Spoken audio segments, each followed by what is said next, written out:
Allahu Akbar, Allahu Akbar, Allahu Akbar. La ilaha illallah, Allahu Akbar. Allahu Akbar walillahil hamd. Assalamualaikum warahmatullahi wabarakatuh. Alhamdulillah, setelah menjalani Ramadan dengan penuh kesabaran dan keikhlasan, hari ini Allah mempertemukan kita kembali dengan hari yang fitri dan penuh keberkahan.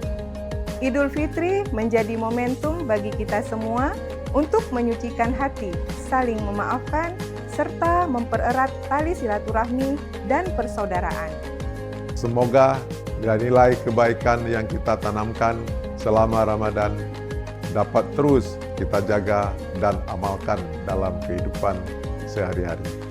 Mari kita jadikan Idul Fitri sebagai semangat baru untuk memperkuat kebersamaan dalam membangun pendidikan dan masa depan yang lebih baik. Saya, Rektor Universitas Al-Muslim Biren Aceh mengucapkan Selamat Hari Raya Idul Fitri 1 Syawal 1447 Hijriah. Taqabbalallahu minna wa minkum. Minal aidin wal faizin. Mohon maaf lahir dan batin.